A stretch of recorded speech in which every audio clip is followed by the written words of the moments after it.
ኣብ ሓደ ዓዲ ክልተ ከቢድ ገበን ዝፈጸሙ ገበነኛታት ነይሮም። ኣብ ቤት ፍርዲ ንፍርዲ ቀሪቦም ንሞት ድማ ተፈሪዶም። እቲ ቤት ፍርዲ ናይ መወዳእታ ሎማዓንቲ ጥራሕ ስለ ዘላትኩም ጽባሕ ብሞት ክትፍረዱ ስለ ዝኾንኩም ንሞት ወይ ድማ ክትቀተሉ ስለ ዝኾንኩም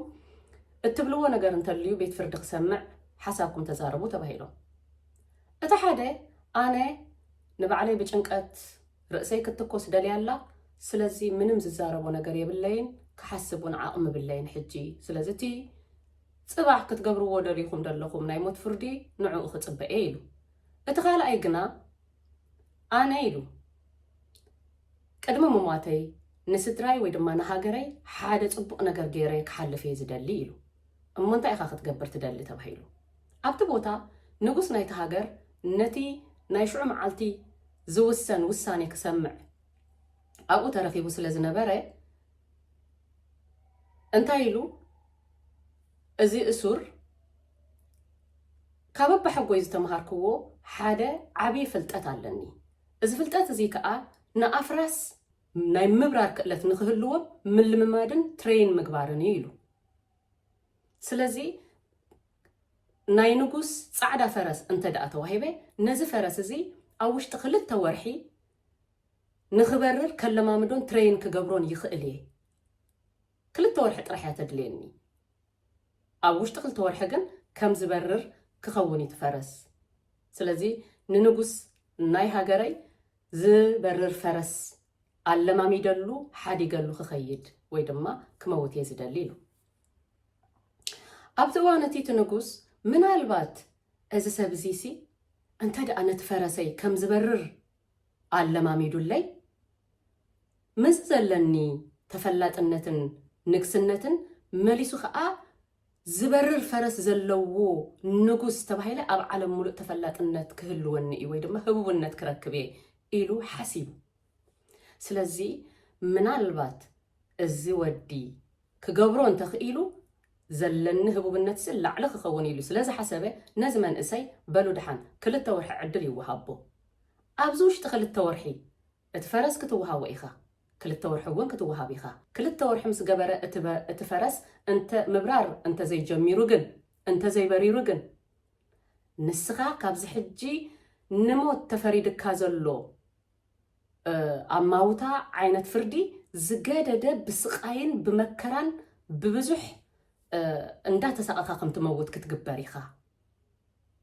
ስለዚ እንታይ ኣለዎ ሽዑ ተቐቲለ እንተዝኸውን ነይረ ኢልካ ስጋዕ ትጣዓስ እትኾነሉ ከቢድ ዝመረረ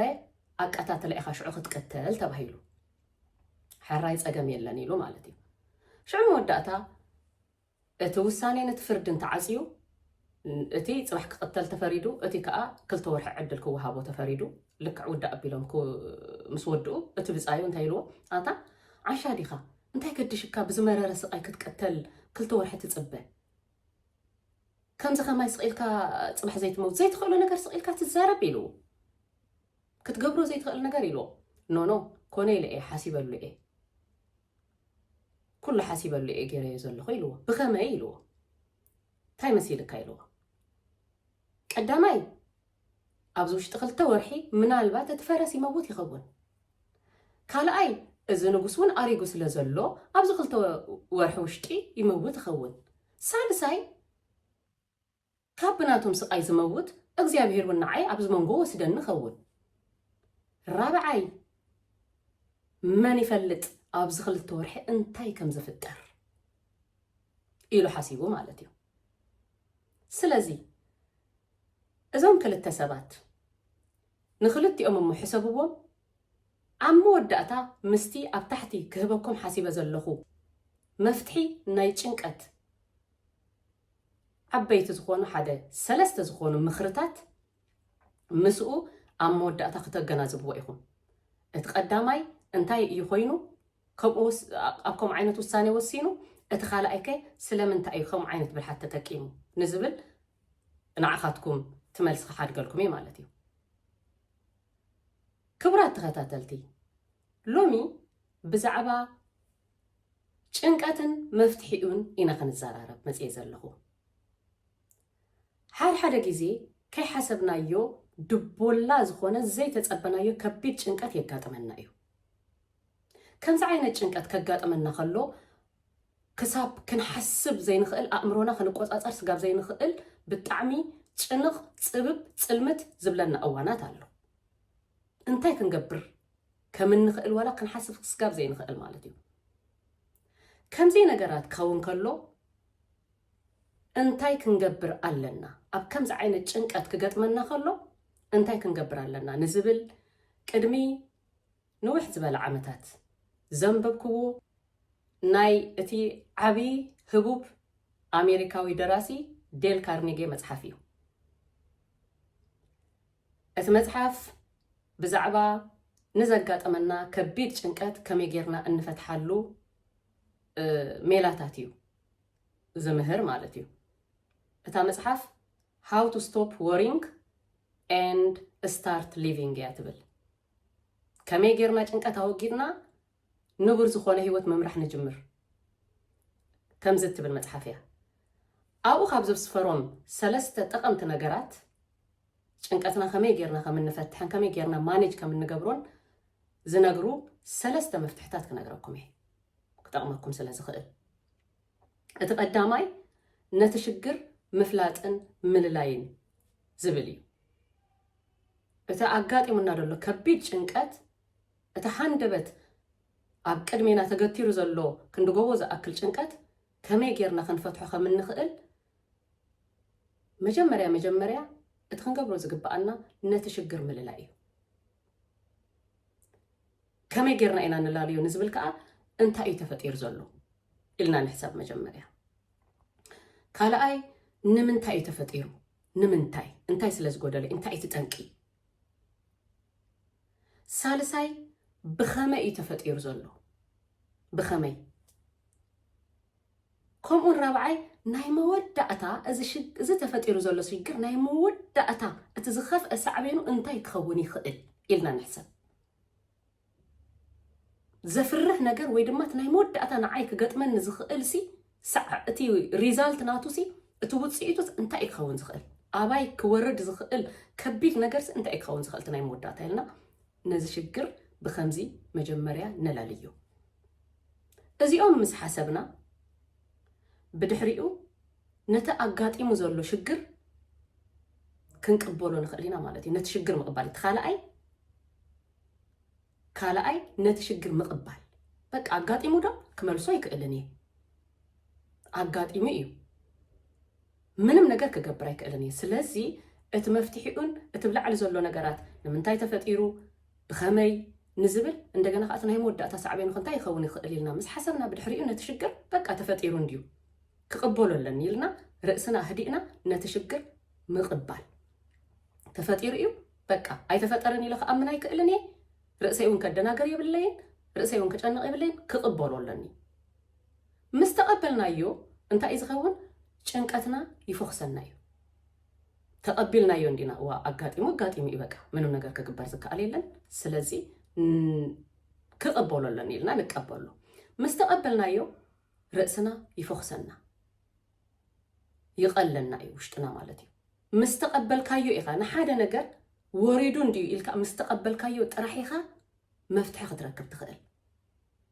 ስለዚ እታ መበል ሳልሰይቲ ፍታሕ ድማ ዴል ካርኔጌ ከም ዝበሎ ማለት እዩ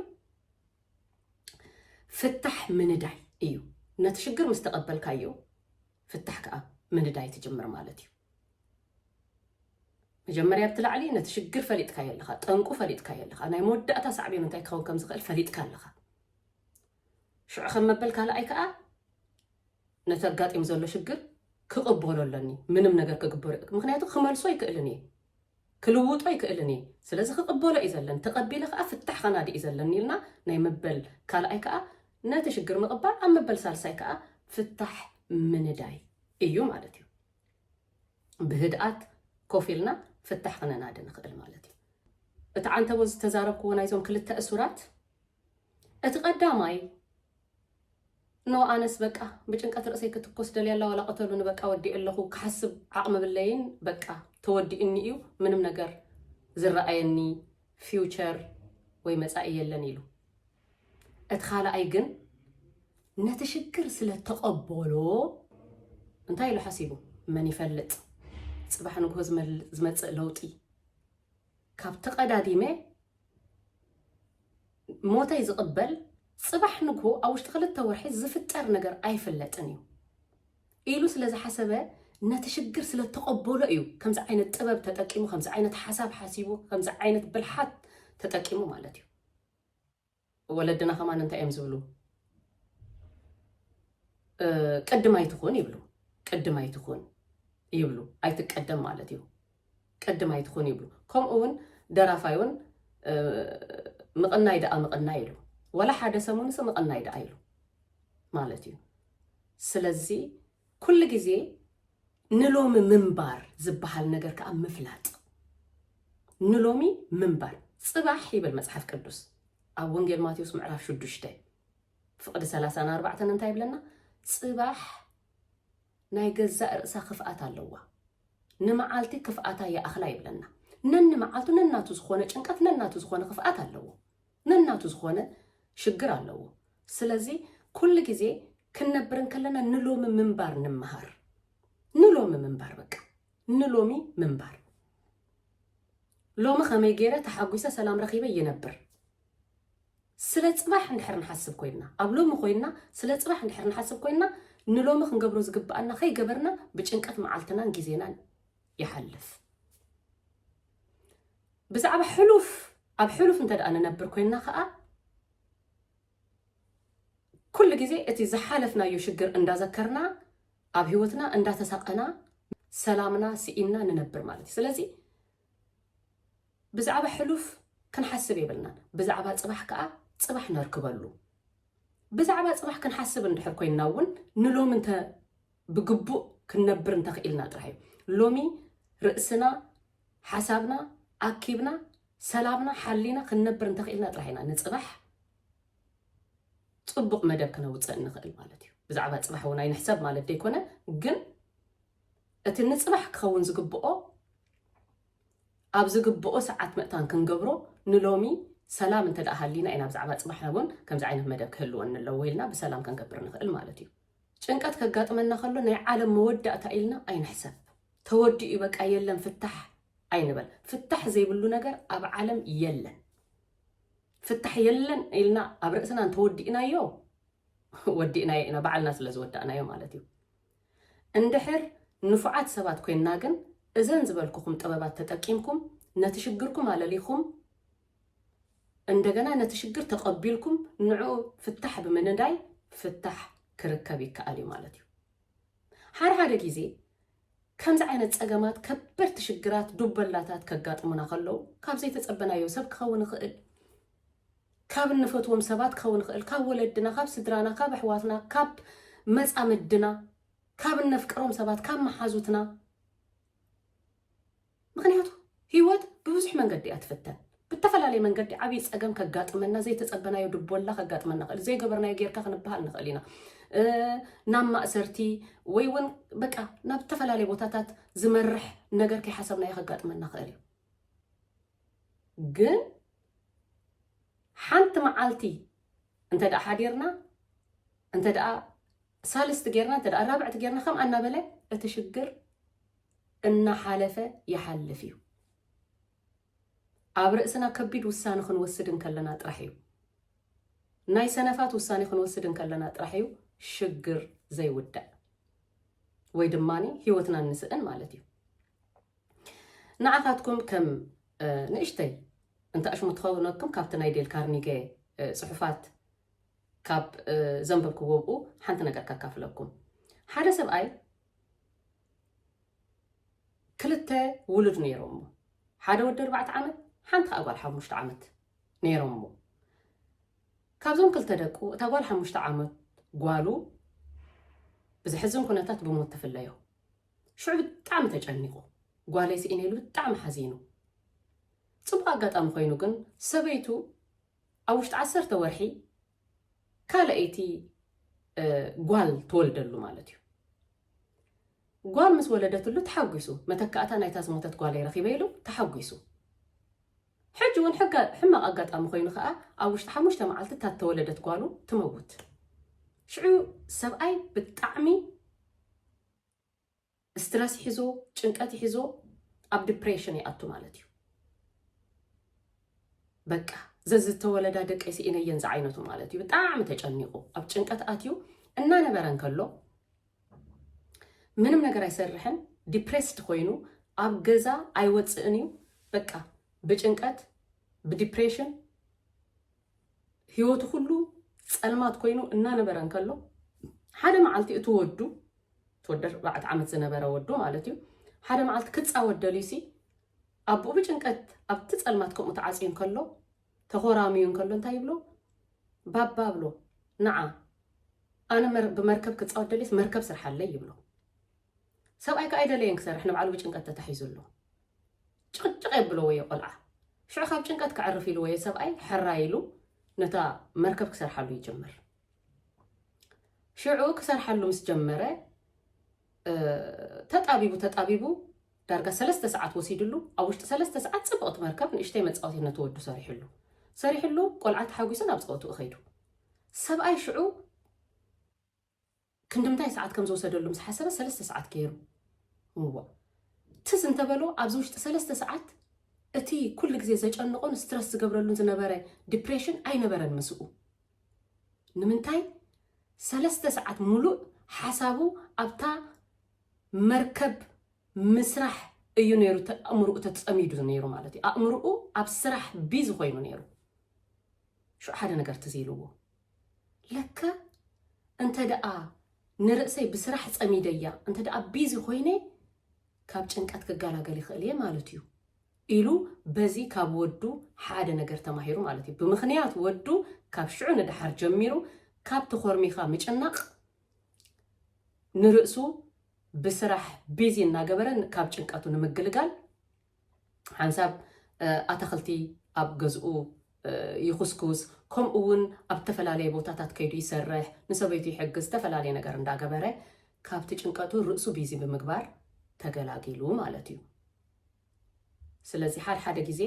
ቢዚ ኣብ እንኾነሉ ጭንቀትና ንርስዒና ምስ ሰባት ኣብ እንራኸበሉ ጭንቀትና ንርስዒና ኣነ በዛ ነፍሰይ እንታይ ልምድለን መሲልኩም ገለ ነገር ዘጨንቀን ነገር እንተሎ ናብ መሓዛይ ቀልጢፈ እየ ዝድውል ቀልጢፈ ደዊለ ከምዝን ገጢሙኒ ይብላ ወይ ድማኒ ኣበየለኺ ይብላ እንታይ ትገብርለኺ ይብላ ከምዝን በቃ ክረኽበክ ደልየለኹ ይብላ ንራኸብ ኣብ ዝኾነ ቦታ ውሰድኒ በቃ ከይ ነገርኳ ከለኹ ኣብ ዝኾነ ቦታ ጥራሕ ውሰድኒ እየ ዝብላ شو حيزاتنا ناس خونه بوتا بقى من نافش عادي قال لي نخيد أو خوفي لنا نعلل بدحريقو يعللا قال ملتات تزناق عني قال اتناقر ترسي علي كذا يملس سلازي كابتش انكات نخوات بيني تخور ميخام حساب نرأسي بخالع علالم بخالع مزناق عن بيزي سلاز قبركو كابتش انكات يقالا قال مالتيو كالا اي مزحف كدوس من باب نعخاتكم ازي اون نشتي كتقمكم سلت تخيل مصحف قدوسن صلوت مس املاخن بطعمي اتاغداس نغريو نتي غطيمكم زلو نغر كم تزبلكم تبلعل زلو نغر اندا تطقمكم تي ديل كارنيجي زبلنا نغر اندا تطقمكم مسو خا مصحف قدوس منباب قال እግዚአብሔር ከንታይ ይብል ንተጨነቁ ሰባት እንታይ ይመዕድ እግዚአብሔር ከ እንታይ ይብል በመንፈሱ ጽሊ ተንበርኪኩም ከአና በአምላኽ ጎይታ እዚአን ገጢማት እንላ ፍትሐለይ ኢልና ከአና በአምላኽና ብጸሎት መቅራብ ከምኡውን መጽሐፍ ቅዱስ ከም ትዝበልኩም ምንባብ ኣብ ወንጌል ዮሐንስ ምዕራፍ 14 ፍቅዲ ሓደ እንታይ ይብል መሲልኩም ልብኹም አይሸበር በአምላኽ እመኑ በአይውን እመኑ ኢሉ ጎይታና ኢየሱስ ክርስቶስ ልብኹም አይሸበር በአምላኽ እመኑ በአይውን እመኑ ኢሉና ማለት እዩ ለዚህ መጽሐፍ ቅዱስ መንባብ በጣም ይጠቃሚ ልብኹም አይሸበር በአምላኽ እመኑ በአይውን እመኑ ይብለናል ማለት እዩ በአቦ እመኑ በአይውን እመኑ በወልዱን እመኑ ማለት እዩ ስለዚህ መጽሐፍ ቅዱስና ዓቢ ዝኾነ ፈውሲ ናይ ጭንቀት እዩ ናባይ ቀረቡ ኣነ ሰላም ክህበኩም ይብለና ሰላምኩም ክበዝሕ እዩ ይብለና መጽሐፍ ቅዱስ ስለዚህ ሰላምና ምእንቲ ክበዝሕ ናብ ኣምላኽና ንቅረብ إيه خبلكم دالي كالق دما ناي مودة أتخقد فلكم زدالي كتجنقون كلكم حدا خمس زبالكم مستقربوا وسب أنفسوا أوصوا أوشتكم عميقكم أيتحزوا أوصوا ريليف كتقبروا لكم أراقفوا نمنتاي دي ناب سايكاتريست كيدكا ويدماني ناب سايكاتريست كيدكا تي چنقتكا غلملتات كله تنغرم نمنتاي ديوم ززاربوخا نمنتاي ديوم زلفالفوخا كاوشت وصي افوي مئتان كتبلكو اي حادزي ناب زقربكم سب ولا بتليفون يكون ولا بقال يكون كي تسكفكم صقمكم نغرو حاتيات زي بلو سب يله شجر زي بلو سب يله كل سب أو وشتو سلازي حزون تزي كوينو ويدما نعقاتكم سلازي نقركم ويدما أبتي چنقاتكم أوان ناتا إزقادة دخما يزباسلي يلن ناتا يقول بيني إلكم سلا تحاسبو إيخو منبر نناتو زخونة قود زي بلو سب يلن حدش نقر آبز مدرزي يلن حدش نقر يلن سلازي كي تجعنقكم أو صعوبة كالا أي كاب چنقاتكم كتقالاقلو كقبركم سخيل كأخالق صحفو ناي مصحف لمدي يهالخم اتزاجنقكم ነገር ክስኢልኩም ጻሕፍዎ ስኢልኩም እናውጻኹም ጻሕፍዎ ጥራዝ ሒስኩም ናይ በሐቂ ይድብለኩም ካውሽትኩም ኩሉ አራጊፍኩም ጻሕፍዎ ሪሊፍ ክትገብሩ ኢኹም ክትፍወስ ኢኹም ናይ በሐቂ ሽዑ ከማን እቲ ዝጻሕፍኩም ምሰንበብኩም ሞ ኣብኡ መፍትሒ ክትረኽቡ ኢኹም ምሰንበብኩም ሞሲ ኣሃ ክትብሉ ትኽእሉ ኢኹም فتح أبوهم كما تسخلي أراجفكم سلازلكم أفوي سلازبلكم شو أمركم معرفوا مفتح خم تسخلي سلازي إذن